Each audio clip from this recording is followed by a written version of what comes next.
Today we will study about correlative level coding.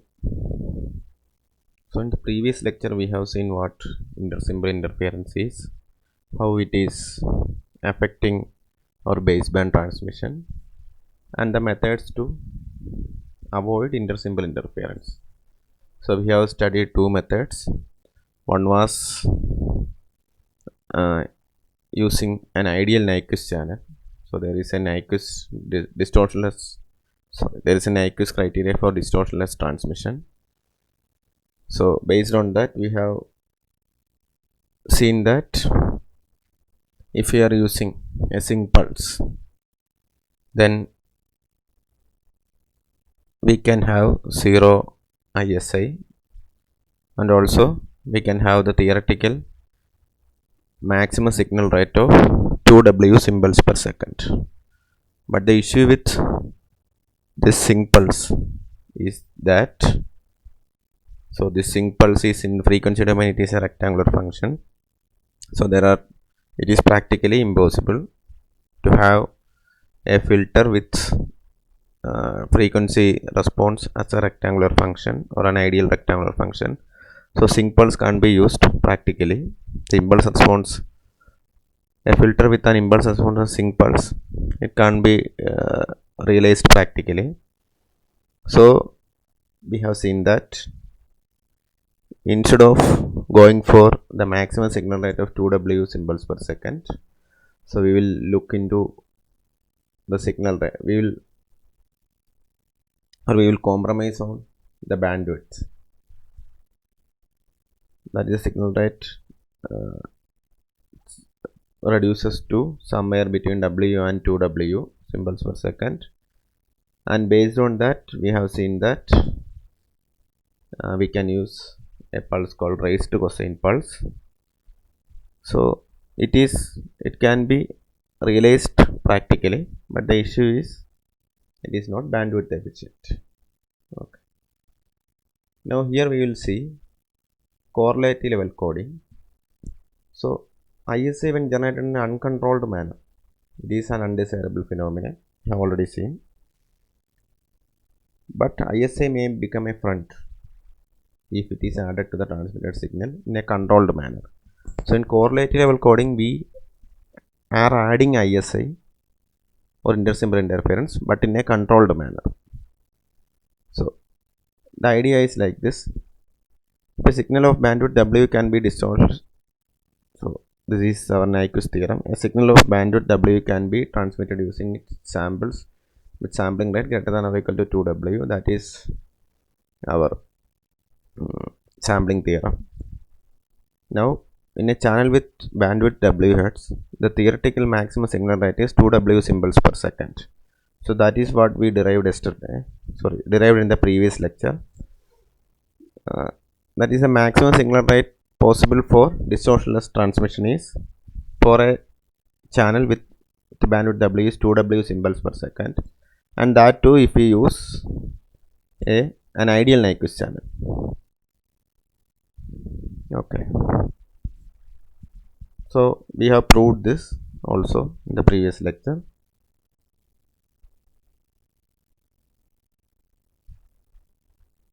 So a channel with bandwidth WHz, the maximum signal rate possible is 2W samples per second.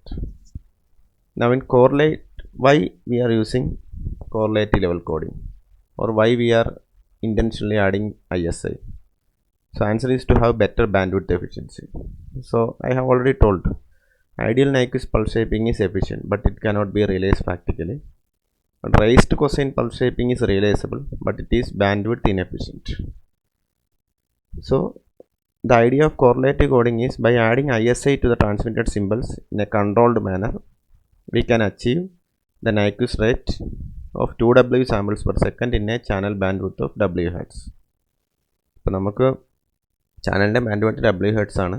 അപ്പോൾ ISI ഒരു controlled മാനറിൽ add ചെയ്താൽ we can achieve the maximum possible rate of 2W samples per second.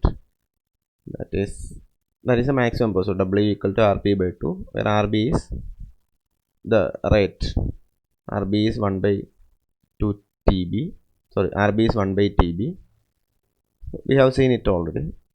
and W is 1 by 2 TB. So RB is equal to 2W.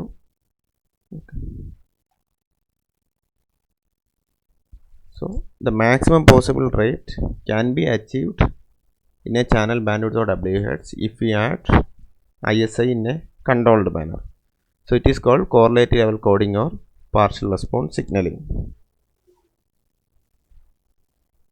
And since the intersimple interference introduced into the transmitted signal is known, its effect can be interpreted at the receiver in a deterministic way. നമ്മൾ ISI എങ്ങനെയാണ് add ചെയ്തതെന്നുള്ളത് ട്രാൻസ്മിറ്ററിൽ add ചെയ്തെന്നുള്ളത് നമുക്കറിയാം.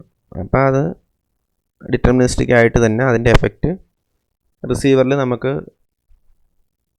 Receive ചെയ്യുന്ന സമയത്തും അത് ഉപയോഗിക്കാൻ പറ്റും.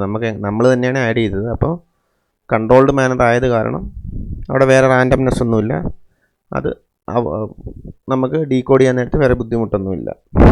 Since ISI is added in a deterministic way. Okay. Now we will see one example. Duo binary signaling or class 1 partial response. So one example of correlative level coding is called duo binary signaling or class 1 partial response. So assume that you have an input 2 level sequence AK, that is our binary PAM, that is zeros and ones. Now we have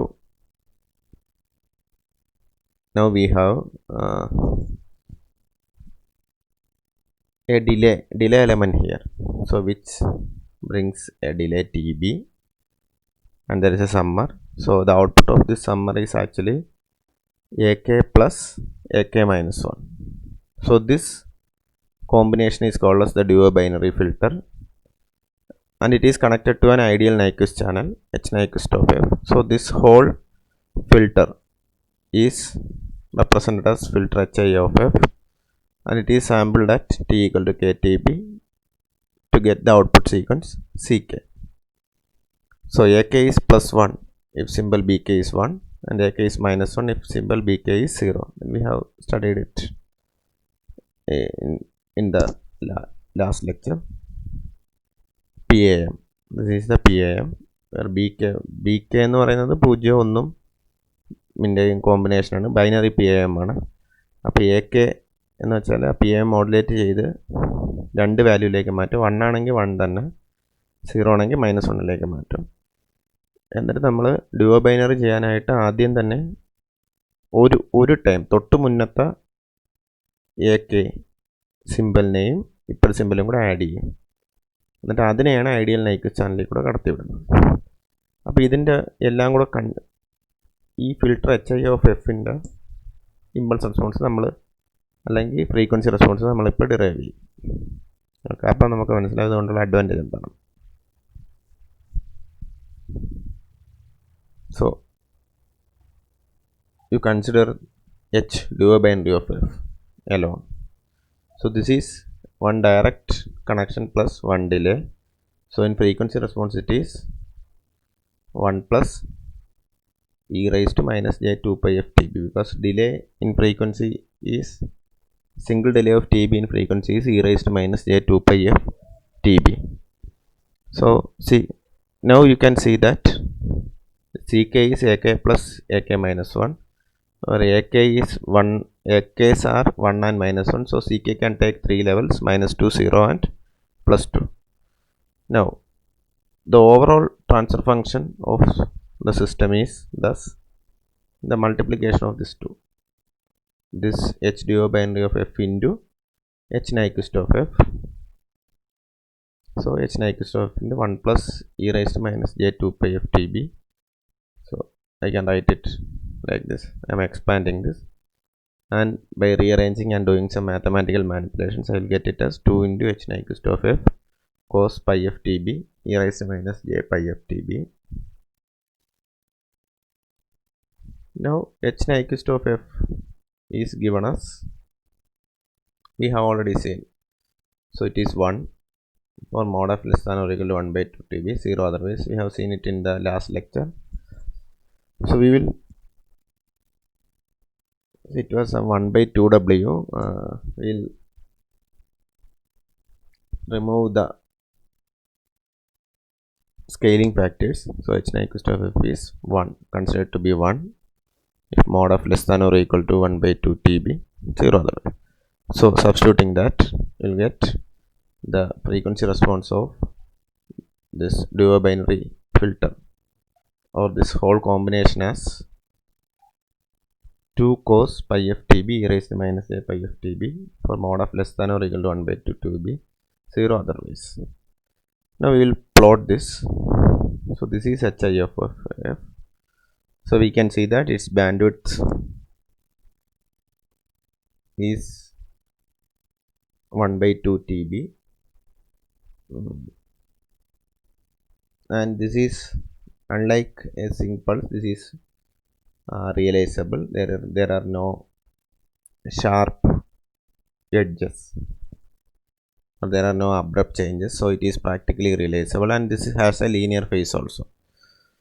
So this is the magnitude response of hi of f, and this is the phase response. Phase is linear, and this unlike that rectangular function in the ideal Nyquist channel, here this changes smoothly. So this is practically realizable, and also this can result in a symbol rate of 2 W samples per second. That is a maximum possible one. Okay.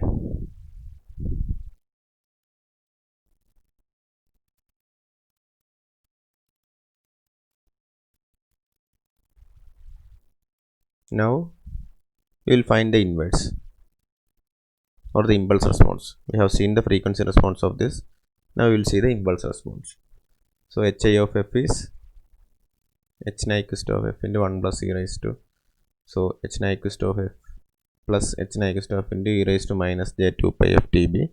So hi of t is h Nyquist of t plus, so we are taking the inverse Fourier transform, h Nyquist of t minus TB, substituting the values here, and we are doing some manipulations. So from sinc, we are converting sinc to sin theta by theta, and we are doing some manipulation, and we will get it as 1 by TB minus t sinc t by TB. So this is the impulse response or the time domain response of the hi of f. So we can see that it has only two distinguishable values at the sampling instance. So at each sampling instance it has only two distinguishable values, that is for 0 and TB. Okay.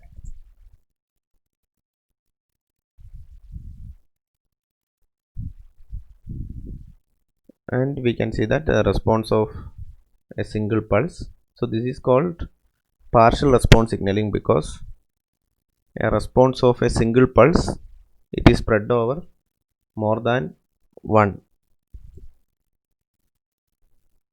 signaling interval. Okay. So this response of this pulse is spread over 0 and TB. For all other signaling intervals, its value is 0. Unlike our sync, where the sync function had a value only at 0, and for all other TBs its value was 0. Now conclusions. By adding ISI to the transmitted signal in a controlled manner, we can reduce the requirement of bandwidth of the transmitted signal. So the bandwidth of the transmitted signal was reduced to 1 by 2 TB. So bandwidth was reduced, and in the example CK can be transmitted every TB by 2 seconds. So we can double the transmission capacity without introducing any additional requirement in bandwidth. And duo means doubling the transmission capacity of a straight binary system. But here the issue is a larger SNR is required to yield the same error rate. Error rate increases because of an increase in the number of signal levels from -1 plus 1. So earlier it was -1 plus 1. So now the signal levels increases to -2, 0, 2. Now the dual binary signaling is also called class 1 partial response. So this is called partial response because the transmission wave at each time instance is only partially determined by one information. Actually we need two information here. Now decision feedback for correlative level coding, or how we can recover AK from CK. Now we know that CK is AK plus AK minus 1. So AK will be CK minus AK minus 1 at the receiver. So at the receiver also we need a delay element. Okay. Now it requires the previous decision to determine the current symbol. That is the disadvantage here. So the system should feed back the previous decision. So if there is an error with a particular decision, then the error may propagate. So that is the main disadvantage of correlative level coding, the error propagation, because I require the previous decision AK minus 1 to do the current decision. So if there is an error here, that error will propagate to the current decision. If the current decision is an error, the next decision also will be error. So that error will propagate. So in order to avoid that, we use something called a pre-coding. So pre-coding means, so without pre-coding, BK belongs to 0, 1 and AK is 2 into BK minus 1, CK is AK plus AK minus 1. So with pre-coding, this BK is first XORed with the previous element of BK. So before doing the PAM modulation, BK is first XORed with the previous value of BK. This BK is BK XOR BK minus 1, or BK tilde is BK XOR BK minus 1, and then we are doing AK, or we are finding AK as 2 into BK tilde minus 1 and CK is AK plus AK minus 1. So now we will see what is the advantage. So if you are doing pre-coding, there is an advantage. We will see with the help of an example.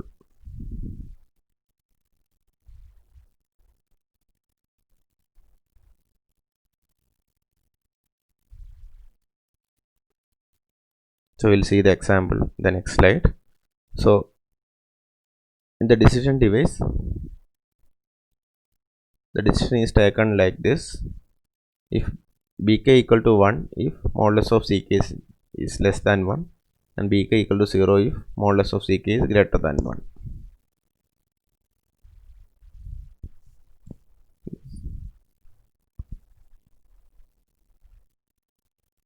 Okay. So we'll do an example. So here there is no pre-coding. So consider BK as 0, 0, 1, 0, 1, 1, 0, and where the first bit is a startup bit. So 0, 0, 1, 0, 1, 1, 0. So this is BK. So AK. So if BK is 0, AK is minus 1. If BK is 1, AK is 1 itself. So AK is 2 into BK minus 1. Now CK is AK plus AK minus 1. So it is minus 1 is minus 2. 1 minus 1 is 0. Minus 1 plus 1 is 0. 1 minus 1 is 0. 1 plus 1 is 2. Minus 1, 1 is 0. Now in decoding, AK is CK minus AK minus 1. So we can decode like this: if CK is equal to plus 2, then AK is 1. So if CK is plus 2, AK is 1. If CK equal to minus 2, then AK is minus 1. If CK is equal to minus 2, then AK is minus 1. This 2 doesn't change. If CK is equal to plus 2, ak is plus 1, ck equal to minus 2, ak is minus 1. Then if ck equal to 0, decide the opposite of the previous decision. So that is the idea. ck equal to 0, if the previous decision is minus 1, then it should be plus 1. If ck equal to 0, if previous decision is plus 1, then it should be minus 1, etc. Now the issue is here. If the previous decision gets an error, then that error propagates. Okay, so that is the issue here. All the future decisions will be in error if we get a single error. Okay, in order to avoid that, we are using pre-coding. So this is dual binary coding with pre-coding. So bk is 0 0 1 0 1 1 0. So bk tilde is actually bk XOR bk minus 1. So 0 XOR 1. So this is the starting bit. 0 XOR 1 is 1. 0 XOR 1 1. 1 XOR 1 0. 0 XOR 0 0. 1 XOR 0 1. 1 XOR 1 0. 0 XOR 0 is 0. Now we are modulating bk tilde only. So 1 is 1 and 0 is minus 1. Okay. Now ck is ak plus ak minus 1. So 1 plus 1 2 2 0 minus 2 0 0 minus 2. So I have got ck. Now you can see that if bk is 0, ck is either plus 2 or minus 2. And if bk is 1, ck is always 0. So that is advantage here. So there is no error propagation here. So if it is plus 2 or minus 2, that is if the modulus of ck is greater than 1, I can say that it is bk is 0. If modulus of ck is less than 1, that happens only when ck is 0, then I can say that bk is plus 1. So decision is straightforward like the binary one. There is no error propagation here. So that is the advantage. So that is the advantage of dual binary coding with pre-coding. There is no dependence on the decision, on the current decision, on the previous decision. So there is no error propagation. So this example will help you to understand that. Okay. Now an issue with dual binary coding is that this filter has a non-zero value at 0 frequency, or filter has a DC component. So that is, in the practical scenario, a filter having a DC component in the frequency response is very undesirable. So it is to be avoided for in many applications. So since many communication signal channels cannot transmit a DC component, this should be avoided. So solution is class 4 partial response or modified dual binary technique. So the other one was class 1, dual binary was class 1 partial response signaling. Now modified dual binary is class 4 partial response technique. So this is a modified dual binary signaling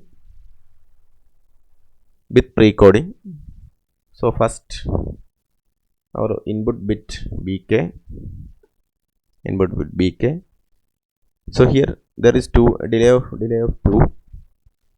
Now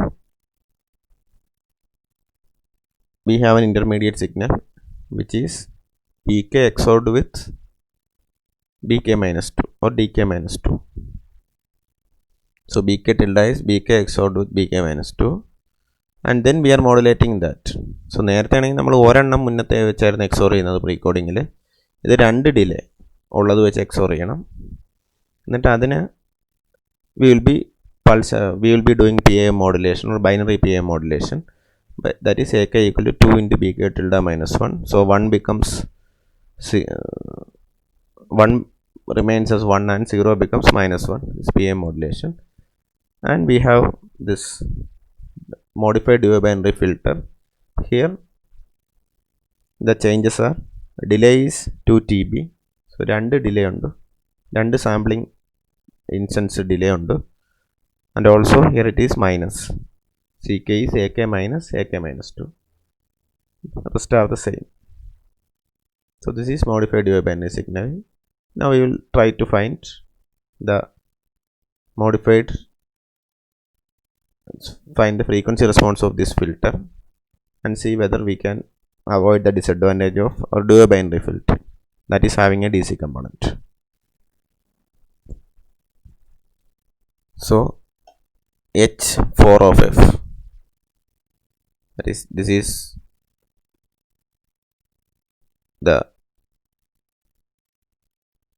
frequency response of this whole modified dual binary filter. So that is H Nyquist of F into 1 minus e raised to minus j 4 pi f TB. So we have a delay of 2 TB. So I can write it as 1 minus e raised to minus j 4 pi f TB. So this can be written it like this: 2j h Nyquist of f 2 sine, sine 2 pi f TB e raised to minus j 2 pi f TB. Rearranging this, so it is given in Simon-Huygens, the derivation, so you can refer that.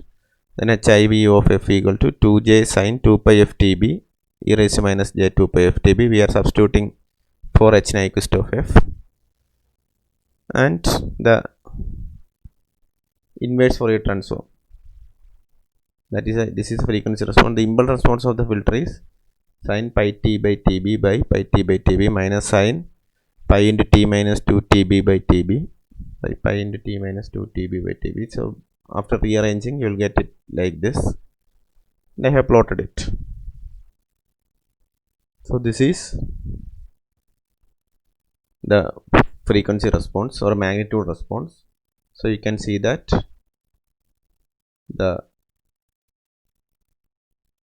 there is no DC value here, and also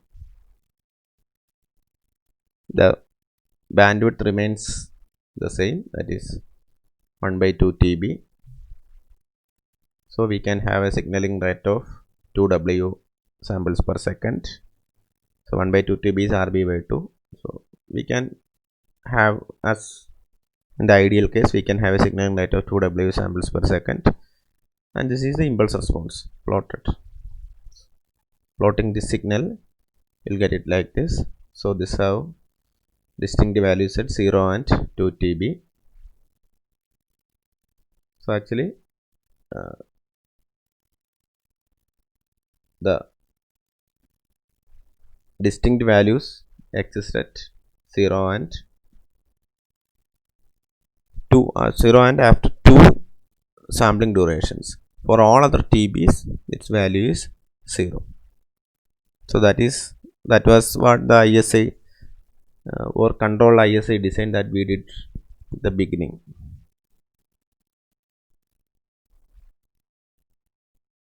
Now pre-coding is done to eliminate error propagation in the decision system. So we will see an example. So you have BK like this. Now these two are starting bits. So this DK is actually BK tilde, that is BK XOR DK minus 2. So 0 XOR 1 is 1, 0 XOR 1 is 1, 1 XOR 1 is 0, 1 XOR 1 is 0, 1 XOR 0 is 1. BK minus 2 ആയിട്ടാണ് XOR ചെയ്യുന്നത്. അതുകൂടെ ചെയ്തു. അത് കഴിഞ്ഞ് we will do PAM modulation, binary PAM modulation. 1 is 1 itself, 0 is amplitude of minus 1. Okay. Now CK is AK minus AK minus 2. So 1 minus 1 is 0, 1 minus 1 is 0, minus 1 minus 1, minus 1, minus 1 is minus 2, minus 1 minus 1 is minus 2, 1 minus minus 1 is 2, minus 1 minus minus 1 is 0, like that. So ck is ak minus 2. Now we can see that if bk is 0, ck is 0. So you can see bk is 0, ck is 0, and if bk is 1, ak can be either minus 2 or 2. So ck is plus or minus 2 if bk equal to 1, 0 if bk equal to 0. This is the advantage. There won't be any error propagation. We can decide it like what we do for the binary case. If the modulus of ck is greater than 1, we can modulus of ck is greater than 1, then we can say that bk is b, or we can decide bk as 1. If modulus of ck is less than 1, we can decide bk as 0. Now we have seen class 1 and class 4 correlative level coding. This is a generalized form of correlative level coding or partial response signaling. So these are the weights w0, w1, w2. These are the delay elements. If the delay is 1, then it is, if we have only a single delay, then it is dual binary signaling. Delay 2 was modified dual binary signaling. Okay, and this is a generalized one.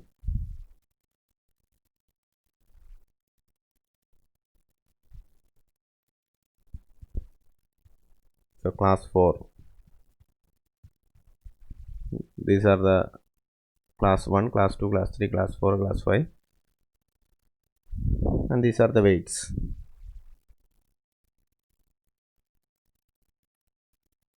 And the delays. So class 4 had ak minus 2. So 1 and minus 1. Class 1 had ak plus ak minus 1. Then you have many other